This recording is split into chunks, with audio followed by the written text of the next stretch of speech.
All right. And we're recording. Hello, everybody. This is Matthew Schutte with Holo and Holochain, and this is another Facebook Live Q&A. This is Q&A number 11, Unlocking the Curiosity Door. Greg, I don't know where you come up with these things, but great. I'm assuming that's Greg. It might be somebody else. All right. A few things. We'll make some announcements while we're waiting for people to jump onto the call. This is our weekly Q&A. Sometimes we'll do it a little more often, but feel free to ask questions. You can ask in the comments on YouTube. You can ask in the comments on Facebook. For those of you who aren't familiar with Holochain, please become more familiar. You can start by visiting our websites at holochain.org or holo.host. You can join our online community that has over 1,000 members at this point. It's free. It's available at chat.holochain.org. Again, that's chat.holochain, HOLOCHAIN.org. We just wrapped up a crowdfunding campaign this week. We raised over $500,000, which was 250% plus of our goal. We were trying to raise $200,000 through a hardware sale primarily, as well as some developer trainings. And that wrapped up this week, but we've just transitioned that from a crowdfunding to an on-demand or in-demand campaign, which basically means if you are interested in supporting the work that we are up to with Holochain and Holo, you can still go and participate through Indiegogo. So look for Holo, H-O-L-O, on Indiegogo, and you'll find us there. I'm sure we'll have some links in the chat as well. We have an initial community offering coming up soon. That's basically our pre-sale of our cryptocurrency for Holo Fuel. We don't unfortunately know exactly which date that's going to launch. We're waiting on regulator approvals before we launch. We were hoping to launch in January. We thought we were going to be launching in January, but some things have changed on the government's end of things. And so they're waiting to give us the final thumbs up before we can go ahead and launch our crowdfunding campaign. When we do get that thumbs up, we will give everybody a couple of days notice. So we'll have 48 hours notice before we actually go live. That said, you can begin the whitelisting process now if you have not already done so. So for folks that are not in the United States, China, or South Korea, go to holo.host/ICO, and you'll be able to go through the whitelisting process, which is basically just you pre-registering to participate in the campaign and demonstrating that you are a citizen of a country that is allowed to participate. And then letting us know what the wallet or funding mechanism is that you're going to be making use of. All right, other announcements. Let's see. Allowed to participate. Holo chats, and then we're doing a whole new round of Holo chats. Funding. Holo chats are basically a distributed conversation making use of.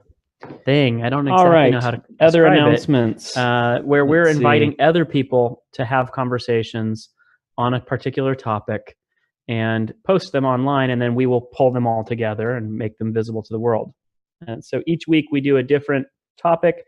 This week we're going to be talking about applications, specifically distributed applications, and the differences between distributed and decentralized and centralized applications. There's going to be a blog post showing up shortly. If it's not already up, you can find that on our Medium page, medium.com, and you can look for Holo. The actual spelling of our account is H-O-L-O. So kind of funny, but look for us there, and that'll give you the details on how to tag your video or article or interview, and so that we will be able to pull it in and make it visible to the rest of the world. Also, meetups. We have been hosting meetups around the globe. We've been doing them in San Francisco for a couple of months. We've been hosting meetups in Atlanta for a couple of months now, and we've got some happening in Brazil, in Rio de Janeiro, I think, maybe Sao Paulo. So there's a handful. You can learn more about meetups on our website as well as in our chat. Again, chat.holochain.net. If you are interested in organizing a meetup, you don't have to be an expert on this stuff. You just have to be willing to go, hey, I can organize a space and post something on meetup.com or Facebook or Eventbrite or some other way and gather people. You don't have to be highly technical. You can have it be a technical meetup. You can have it be about the impacts of all of this stuff. Let's see. But you can learn more about organizing by going to the chat channel and reaching out to the Holochain outreach channel in our online community. We've got a developer combo giveaway happening. Go to https://holo.host/dev-survey to figure out how to participate in that. That's basically we're trying to get more developers involved in the campaign. We're wanting them building applications, and so we're reaching out significantly. There are some upcoming hackathons. I think we've got an incorrect date here, but we have a hackathon happening in Copenhagen, I believe at the end of March. It was scheduled for February, but I believe that's been moved back. I can't remember the exact dates, but that might be the 23rd to the 25th. But we'll have that updated shortly. There's also a Sao Paulo hackathon that's going to be happening at the end of March. We just wrapped up a 1 week long hackathon in London focused on federated wikis. And it's an interesting one, although 7 days. Please, if you're organizing a hackathon, don't do a 7-day hackathon. That's brutal for everyone. It's brutal for the organizers. It's brutal for the participants. Keep it to 3 days or something. Don't turn it into a marathon because these things are meant to be sprints. And this next meetup in the Bay Area is going to be on Tuesday the 13th from 6 to 8 p.m. at Impact Hub, Oakland. All right, that's probably enough on the announcement side. I'm sure we'll say a few more things later on. Let's see. I'm seeing, one more announcement. On February 9th, tomorrow at 10 a.m. Pacific time, 1 p.m.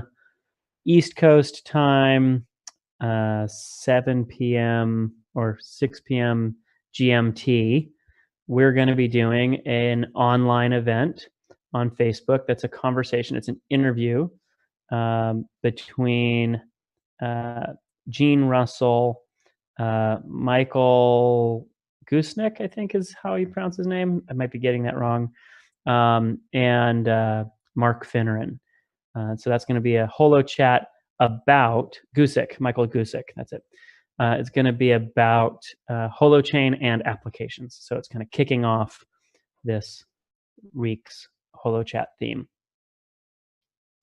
Michael's going to be talking about Holochain's distributed architecture, where you own your data, which massively improves security and trust in the network.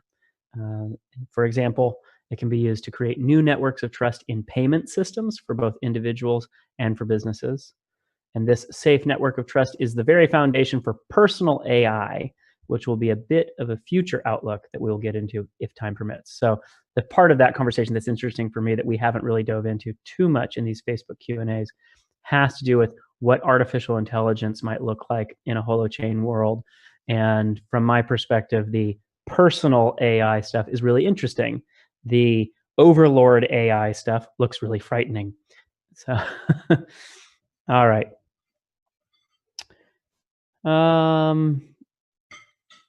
Wow, there's a bunch of things, more announcements. I thought I was done. In a podcast with Governing the Future, Art Brock talks about the dual fallacies of blockchain, the existence of universal time, and the existence of data as something separate from its author or audience. I'm interested in this powerful switch from a data-centric model of blockchain and also centralized systems to an agent-centric model. Can you elaborate? Specifically, what does it mean that data doesn't exist? Okay.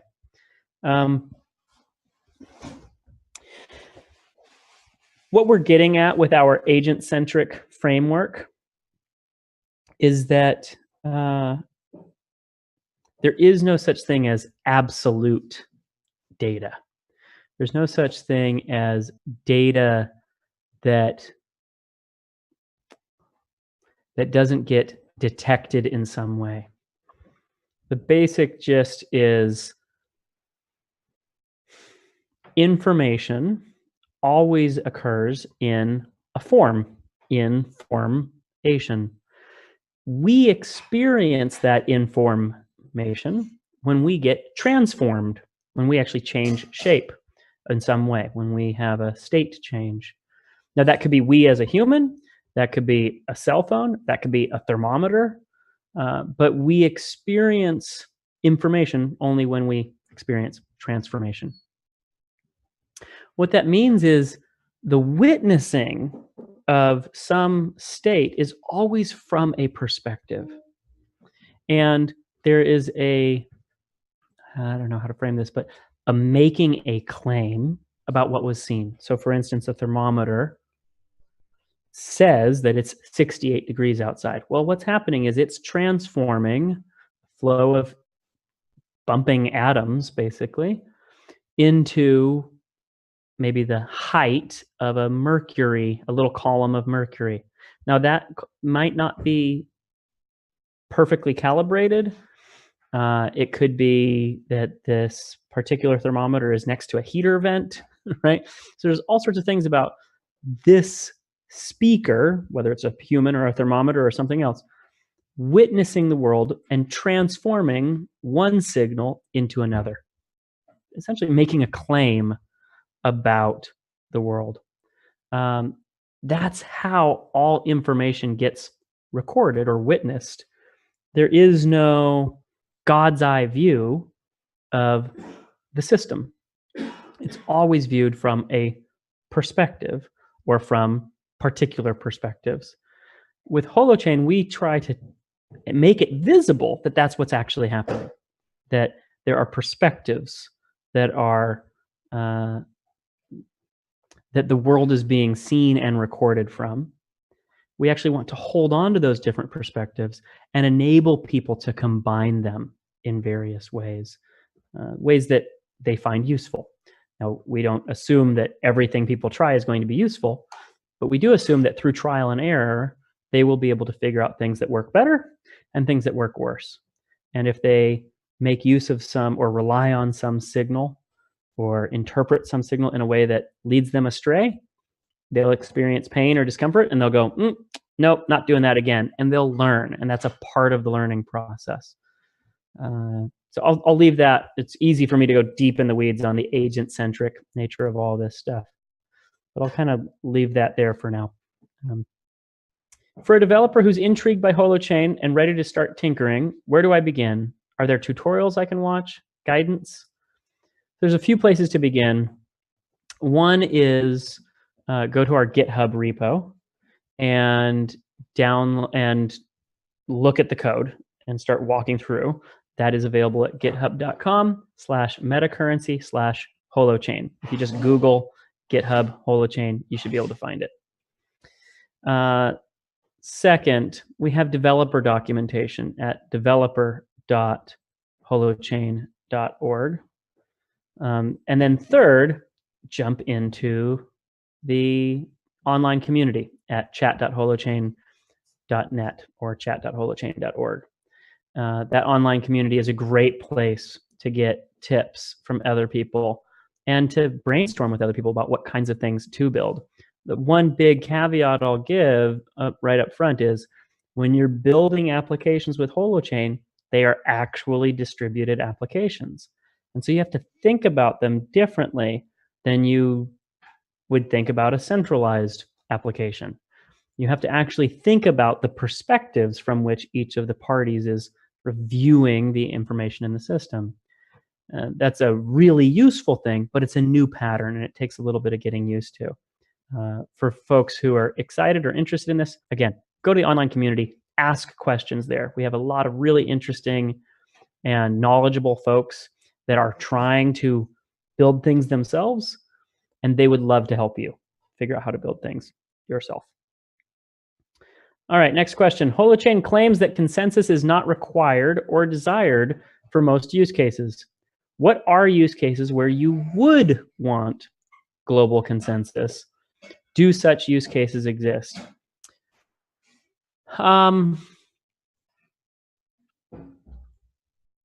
The blockchain's architecture, which creates what they call global consensus, but what we call randomly picking one perspective to be the true perspective for everybody in the network. That architecture is useful if you're wanting to make sense of the world at a network layer. You're literally wanting to delegate all of your sense making to the network as a whole. If you have no relationship whatsoever with anyone in that system, and you want to hold on to no information about past behavior. You want everyone to be anonymous. So we've got anonymous strangers interacting, and we don't want any correlations or memory, basically. Then consensus can be a useful tool. In fact, it may be something that you're forced into adopting because you have to actually pit people against one another in order to keep them honest, because you've actually handcuffed yourself by taking all of the regular mechanisms of social accountability off the table. By removing memory altogether, there you go. It happens to be the case that token-based systems have been, in the blockchain systems, architected in that way. We think that there are better ways of doing cryptocurrencies than token-based systems, but token-based systems make use of this sort of consensus model. It also is part of why those token-based systems tend to have such a hard time scaling. The cost tends to be so high. The electricity use and energy consumption tends to be so high, and they tend to be so slow. So there's a lot of drawbacks. But if you are wanting your sense making to all be sort of handled at the network layer, rather than having individuals be able to make sense of the world by pulling in the information that's relevant to them, there you go. We think there are significant disadvantages in all the ways that I just mentioned, but also in terms of adaptability. All right. Sergey asks, I think I understood all but the mutual credit cryptocurrency. I mean, I still don't see how you prevent cheaters, but I'm sure it's me. All right, Sergey. Here's the basic gist. In a mutual credit currency, what's happening is two actors are both speaking that they intend to engage in a transfer of value. So if it's you and I have an account, you have an account. What I say is, I'm going to go from 1,000 credits to 995 credits. And your account is going to go from 500 credits to 505 credits. We both sign this, right? So I cryptographically sign this in a way that nobody else would be able to forge. You cryptographically sign this in a way that nobody else would be able to forge. We log that locally. In Holo, we actually share that with some notaries, and then each of us, as well as each of those notaries, share that to their statements to the distributed hash table. The notaries each also validate. So I'm signing, you're signing, a notary that you pick is signing, a notary that I pick is signing, and then we share to the network as a whole. We may also make use of some tiny bit of mechanisms that essentially account to locking a chain temporarily, until we get a certain penetration of within the distributed hash table. So until we have a certain portion of the people who are supposed to validate this thing saying, "Yep, I've validated it," I'm not able to actually do another transaction. You're not able to do another transaction. So that's a mechanism for preventing sort of an analog to the traditional double spend attack that people in the blockchain world are familiar with. That said, even though our chains are temporarily locked, no one else's is. Because we're not trying to do global consensus, no one else has to wait for us to finish our resolution. So all of the other parties in the system, and it could be millions or even billions of other parties doing transactions, are actually able to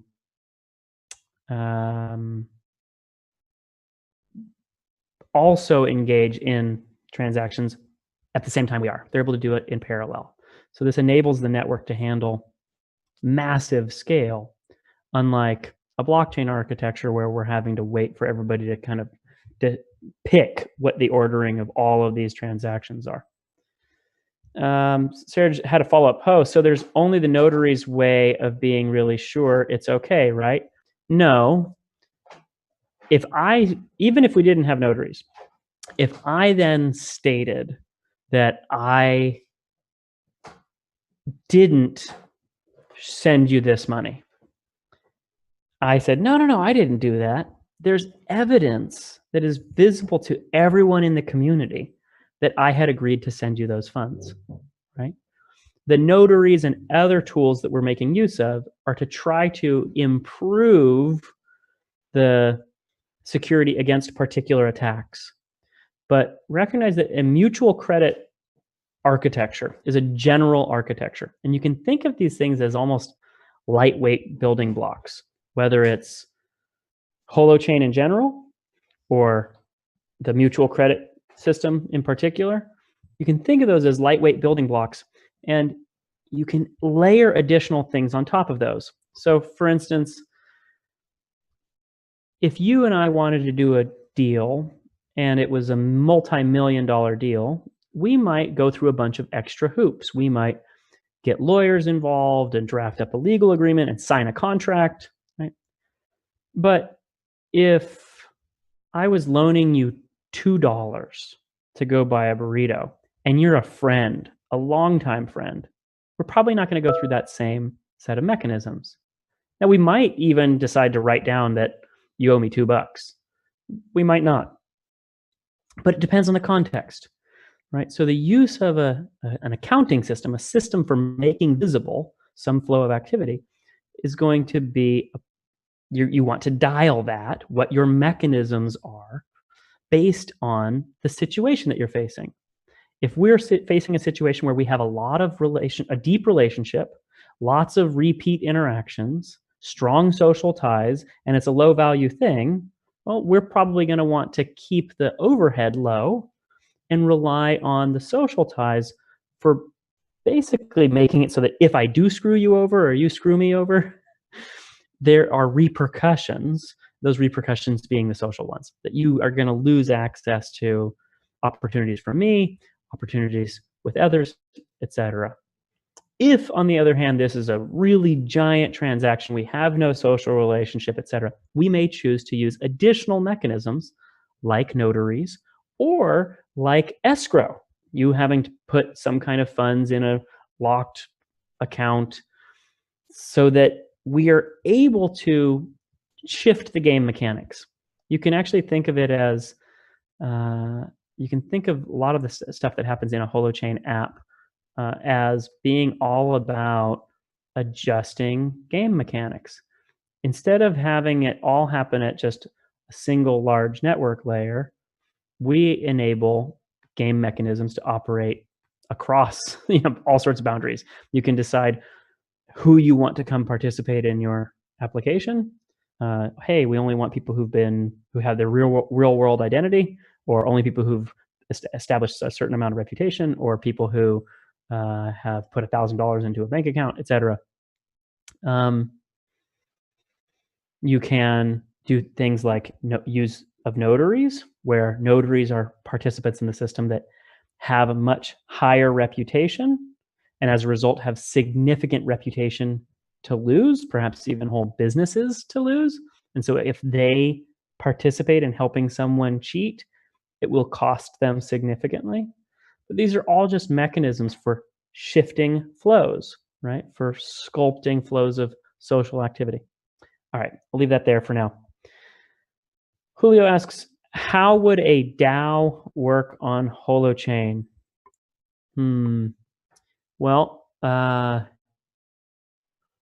we have we did take in some of the code from the Ethereum code base and uh, architect based on their code our own version of the DAO. We also did a few other pieces of code to do some benchmarking to see how much the code would resemble, how efficient our system was relative to Ethereum.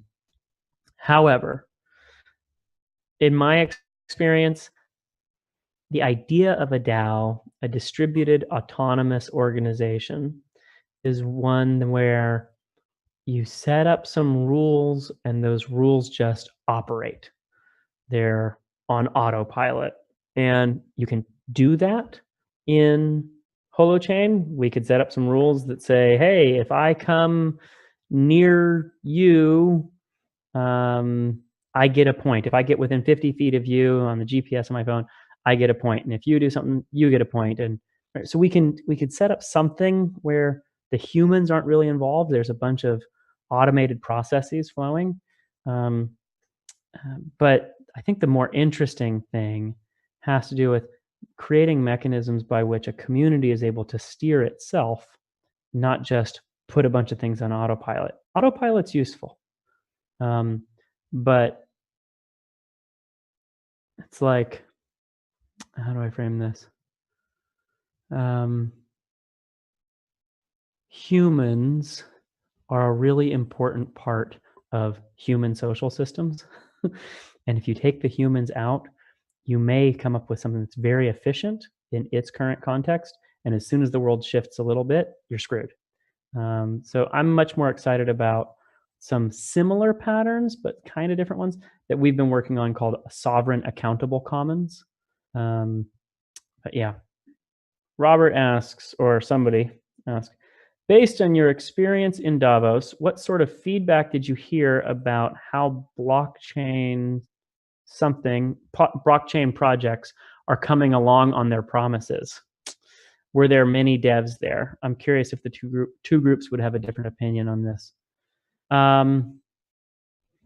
I won't name any names, but what I heard from a lot of different groups was someone would be on stage speaking about their project. They're doing an ICO or they just did an ICO and they're launching a thing and it's built on the blockchain and blah, blah, blah. And it all sounded great. And then when I talked to them off stage, they were willing to confess, hey, we're having a hard time getting this off the ground. Why? Well, because they're building on blockchain and blockchain is not very scalable.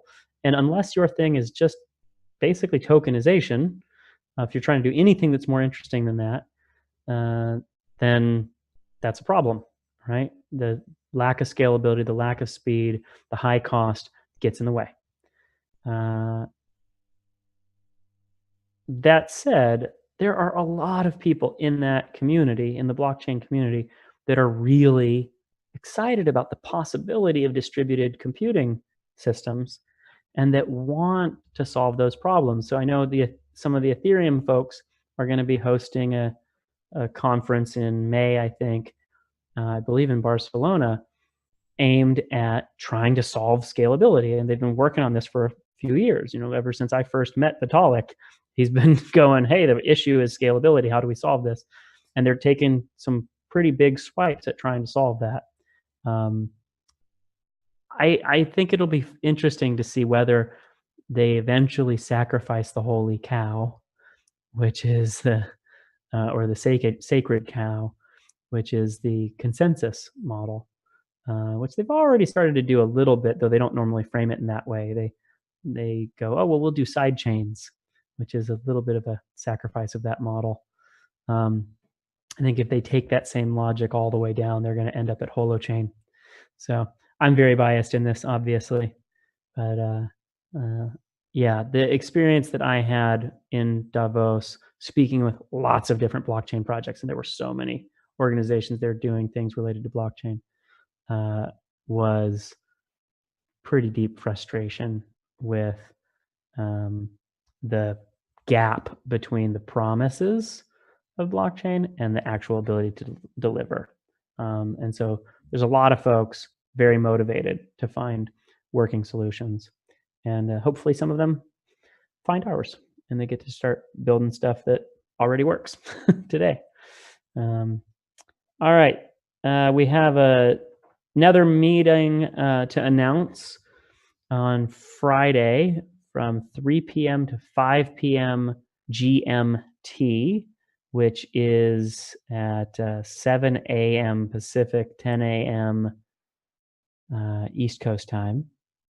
They're doing the first Holochain Amateur Hack Club meeting.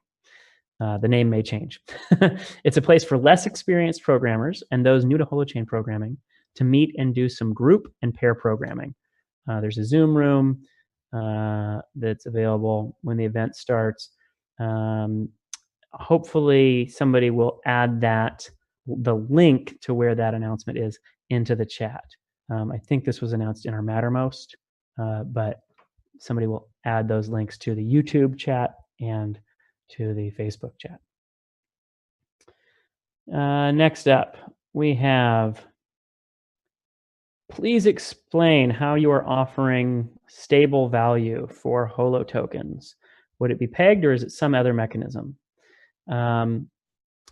So first thing, Holo tokens, or HOT, which is how this question was framed, we are actually not offering stable value for HOT. The Holo token is an ERC20 token. It's something that operates on the Ethereum blockchain. The ERC20 specification is pretty standard for initial coin offerings. We wanted, almost everything we're doing is novel and new, and we decided to try to keep at least one thing not totally brand new. So we're using the stock standard model for issuing a token. That ERC20 token will be tradable. It is going to be redeemable for Holo Fuel when we launch the Holo hosting ecosystem later this year, which again, I think we have been saying that's going to happen in spring.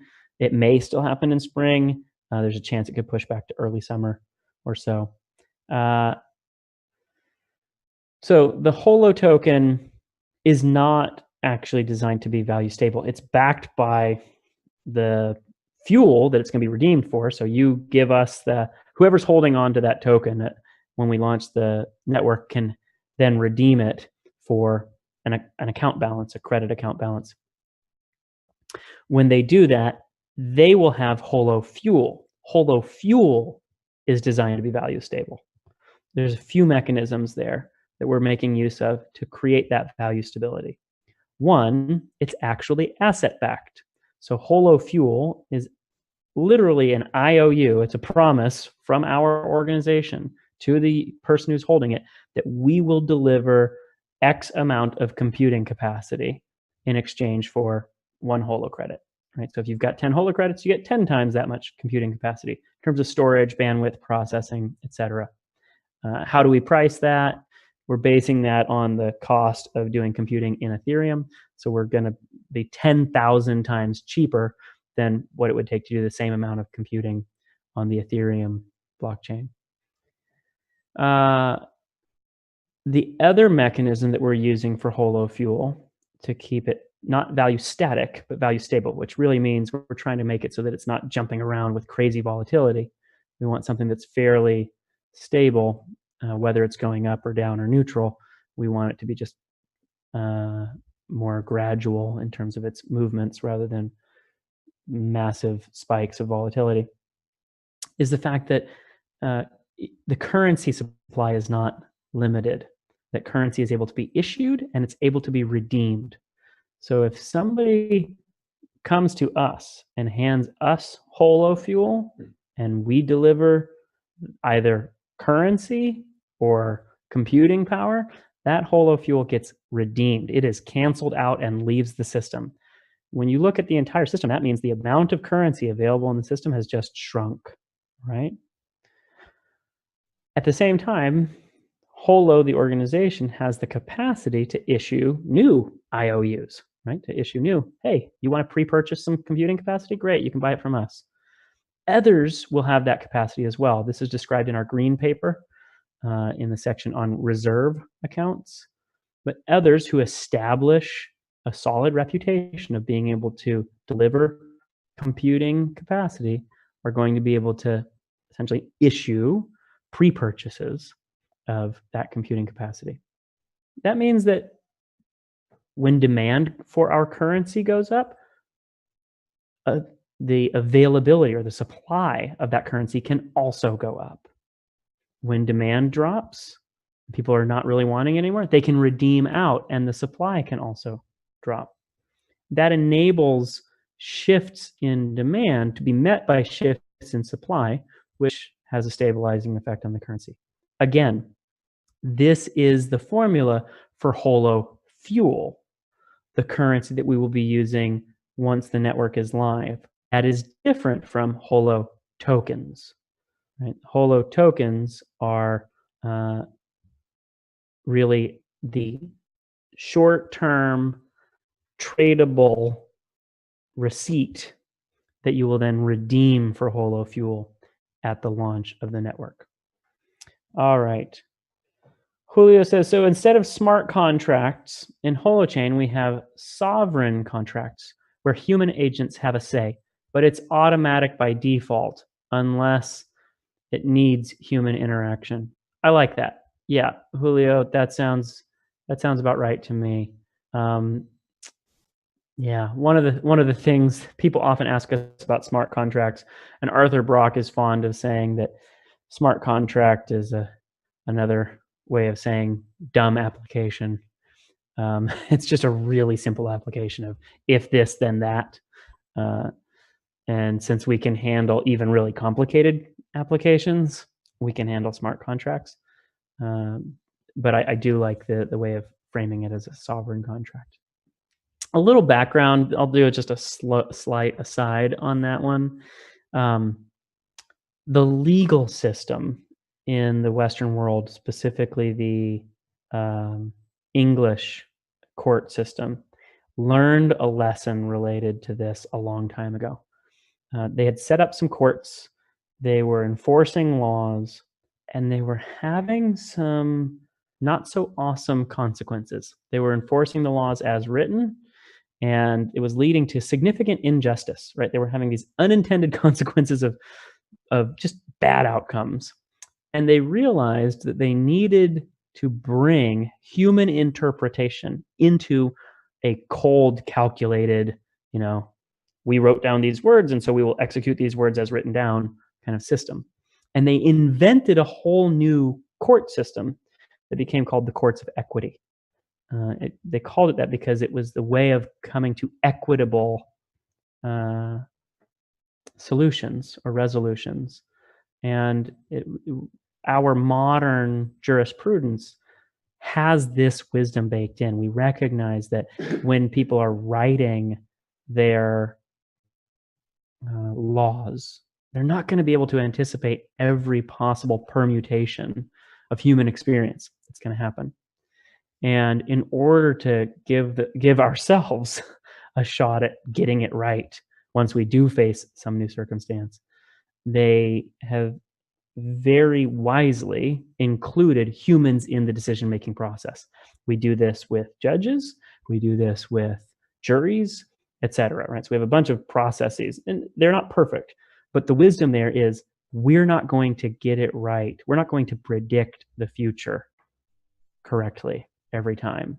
And so we need to give ourselves the ability to adjust based on what the experiences are that we have on an ongoing basis. From my perspective, the DAO versus sort of sovereign accountable commons type architectures really reflect that difference. The DAO type architecture is something where you're assuming that you know how all of this is going to play out.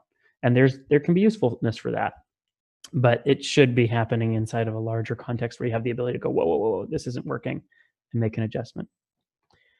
Julio did a follow-up. He said, for instance, today I've read a bunch about Ethereum devs complaining about losing money due to software bugs. Some of the community wants a funds recovery system, but that would require every user to upgrade, soft fork. But the main devs rejected it because they want ETH to be fully automated and want devs to ask for a donation. Interesting. Yeah. There's a bunch of stuff packed in there.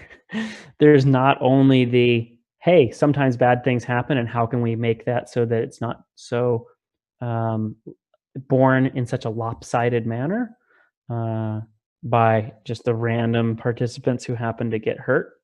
But we can, it's almost an insurance mechanism, right? How can we spread this risk across the whole community so that none of us gets bankrupted entirely? We're able to absorb unfortunate shocks.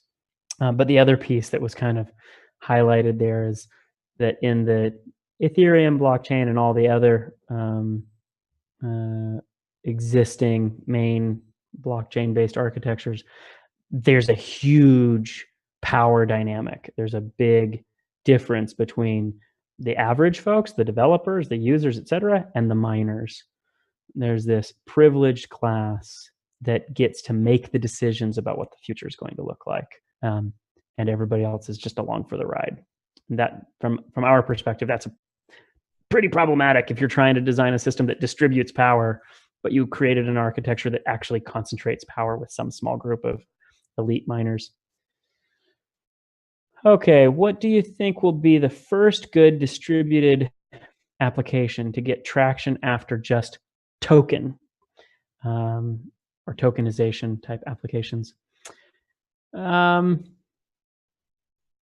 actually think it's going to be a game. I saw a bunch of this conversation happening recently in our online chat, and people were going, it's going to be a thing that enables us to sense, all of the outcomes and repercussions of our actions. And that sounds wonderful, and I really want those things to exist in the world in the very near future. It's part of what drove me into all of this work was this sort of, hey, let's really upgrade our sense making capacity. And I don't think that's going to be the first application. I think the first application is going to be something fairly simple that solves a problem that isn't currently getting solved. It may actually just be Holo, right? The thing that we've done the crowdfunding for, and we're doing the ICO. That's probably the first killer app because it'll be our mother app, because it's going to be used by so many other applications, and because it makes use of such a more efficient currency architecture that it may get picked up and used for all kinds of things that we aren't even anticipating it being used for yet. So I think it's going to be something like Holo, or literally, a game, a game that bridges across games, perhaps. The sort of flexibility that the holochain architecture gives you in terms of creating an ecosystem where it's not all one game, it's a bunch of things that can interoperate, and things can happen over here that then get changed and shared in a different community, and that gets changed and shared somewhere else. I think we'll see some really interesting things along those lines. But in my experience, the stuff that wins tends to be pretty simple, and it tends to be it solves a need, and psychological needs are needs, right? So people getting to go, wow, that was fun. That matters.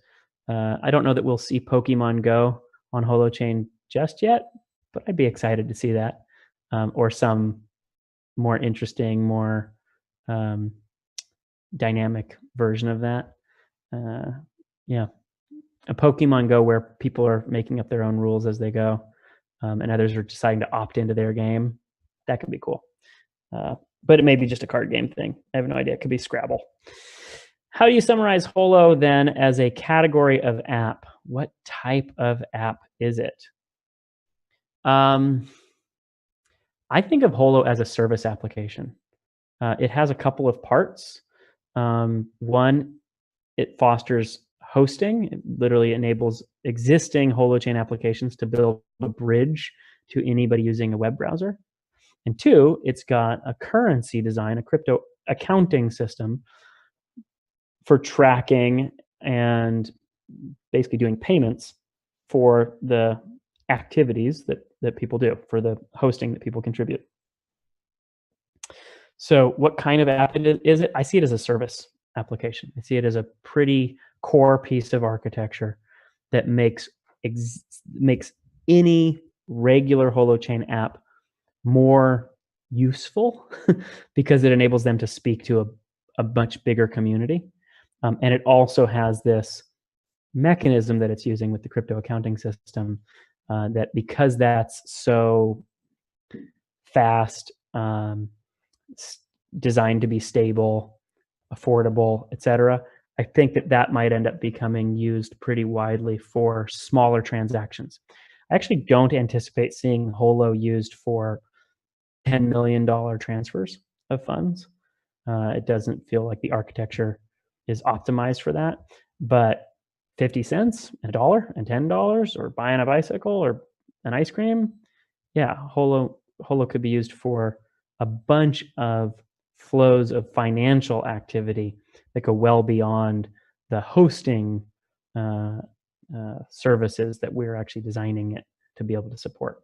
And we have designed it to be capable of supporting those other kinds of activity, but that's not our intention, right? That's not the sole focus. Nonetheless, if, as we're expecting it to, it proves so much better than the other stuff, the other options on the field, whether those are cryptocurrencies, credit cards, cash, right? The other ways of doing payment processing, then it'll get adopted pretty widely, and that may end up being the big app. What else do we have here?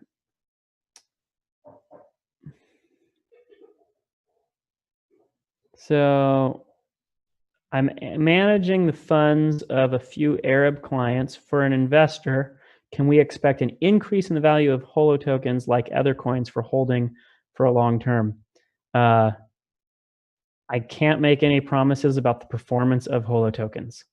That would be illegal. However, we have designed our currency and our currency offering to be generative of value. We're pricing our currency at 1/10,000th the cost of Ether for same computing capacity. However, we expect that our user community is going to actually be able to deliver those services for significantly cheaper, meaning 1/100,000th or 1/1,000,000th the cost of Ether. What that means is, if we're selling something at this price and then you're able to get a whole lot more, there's a decent chance that the value is going to rise. If other people find Holo to be a useful tool for hosting, for a medium of exchange, etc., then the value would likely rise. I can't give you investment advice, but I can tell you to go take a look at our currency design, to go look at our green paper, and to make a call for yourself. Do you think that this is something that's going to be solid? We have had some investors come to us recently, who they were intending to invest in Holo. The blockchain-based cryptocurrency markets have not fared well over the last month or so, as most of you know. And so they had gotten sort of a little less excited about risking funds because they just lost half their money. And so they went, well, we're not sure if we're going to be able to invest. And then something that we had said to them before sort of rang a bell, and they called back and said, hey, that whole value stable thing, can you tell us a little more about that? So a lot of folks are investing in things to try to find a rocket, but many of the architectures of the tokens that are out there are designed to be artificially scarce, not have any real value backing them, and are some of not all of them, many of them are basically just Ponzi schemes, right? It goes up because other people think it's going to be worth a lot, and it keeps going up and it keeps going up until people go, maybe this isn't worth so much, and all of a sudden it collapses. Um, Holo is designed differently. So we expect that it will not have that same shape. We are hoping, we're trying to design it to be something that goes up and then finds its natural point of sort of the price at which hosting stays profitable, but is not overly profitable, that's pulling additional actors into the system. And that'll basically level off. Who knows, what the things are that'll steer this stuff up or down. It could be that some country at some point decides they want to use Holo as their actual national currency. I hope not. but we're trying to make it so that speculation is not what steers the system. There's only so much that we can do in terms of sculpting what others do with regard to investing in or gambling on, or et cetera, our system. But we've done our best to try to make it so that the tail doesn't wag the dog. All right. Nunn says, what would it take to have Holochain replace the internet itself? So instead of connecting to an ISP, you'd connect to your neighbors who also use Holochain. Do you see that happening? Great question. So this dives into mesh networking. We're big fans of mesh networking. We have some friends that are doing mesh networking systems. We're interested in it. And we are hopeful that Holochain can be, down the line, and maybe Holo, or the Holo architecture, can be a useful tool for the crypto accounting in paid peer-to-peer networking. So Holo is really designed to handle compute and storage. It's really architected for handling those things at present. Peer-to-peer compute and storage work. Peer-to-peer bandwidth, hey, I'm going to pass your packet along, is a similar but different pattern that we're interested in supporting down the line. We will probably, if we do that work, it would likely be with others. We would partner up with other folks that are doing peer-to-peer mesh networks and work with them to create a currency system that enables compensation when you have people take hops. That said, I'm actually interested in something that doesn't just have dollar style or Holo fuel style compensation as the mechanism for recognizing contributions. I'm interested personally in seeing systems where I can say, hey, my phone, you're welcome to hop from my phone to the network, and you can ride for free if you're family. You can ride for cheap if you're a member of one of these communities in good standing, and you can ride full price, if you're a stranger. So I'd like to see some diversity of the currencies or signals that people are able to make use of in exercising discretion about who they're going to be providing bandwidth services to. Julio says, what steps can be or are implemented in Holochain to prevent corruption? I'm not exactly sure what Julio means by corruption there. There's a couple. Data corruption is one form of corruption. People committing fraud is another form of corruption. Data corruption, everything is signed and hashed, and it's validated by peers in the network. So data corruption should get caught fairly quickly, either recognized that, hey, this data is invalid, or, hey, this isn't the data that you're saying it is. So that kind of thing, I think we've got some mechanisms at the at the tech level that handle those sorts of corruption. Fraud, there are an infinite number of different forms of fraud that people have tried to commit in the world and will try to commit. We've come up with some really good lightweight building blocks for making it so that people can detect fraud, or that they at least have evidence when something has happened, that they've got the signed proof that you tried to do X. Now, I'm under no illusions that we have figured out all the ways that people are going to try to trick systems. Different applications are going to design themselves with different patterns. Somebody's going to design an app. It's going to have a vulnerability. Someone's going to exploit that. They're going to go shoot, and they're going to try to fix that vulnerability. Others will hopefully also learn from that and adopt that solution or a different solution. So that, and the goal here is not for us to anticipate in advance all the ways that people can be bad. That would be wonderful, but we're not omniscient. Unlike, just like everybody else, we're not able to predict all of the future. The goal is for us to be able to learn, for people to have experiences, for others for people to try new forms of fraud or attack or whatever, others to learn from that, be able to come up with mechanisms for fixing or preventing those forms of attack, and then enabling that sort of pattern to spread. So it's really about adapting and immune system responses. Julio wanted to make another point. Holo is designed for abundance instead of scarcity. Awesome. Thanks, Julio.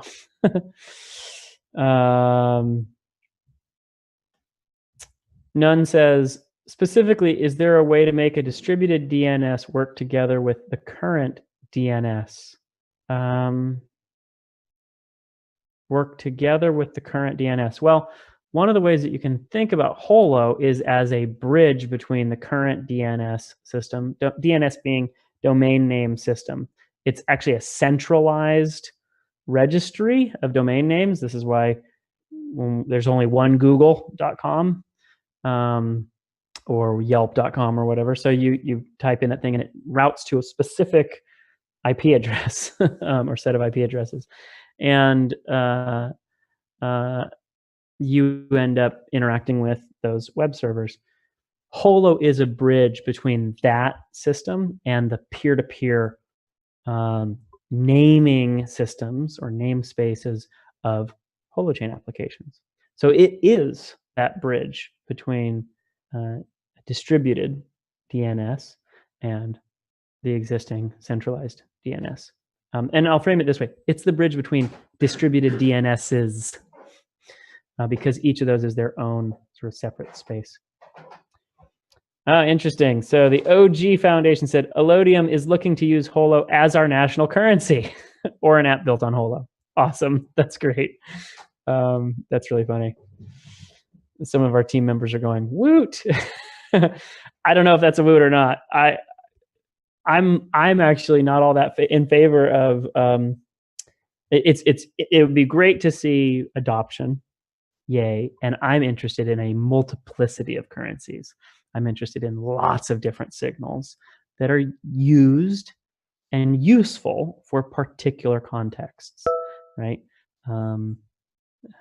Yeah, we can go into more of that about that next time. Okay, I'm going to wrap things up. Just a couple of reminders before we go. Holo chats this week. The topic is distributed applications. Learn more at medium.com/tag/holochats. We've got upcoming meetups and hackathons. There's a meetup on next Tuesday, February 13th, from 6 to 8 p.m. at Impact Hub Oakland in the San Francisco Bay Area.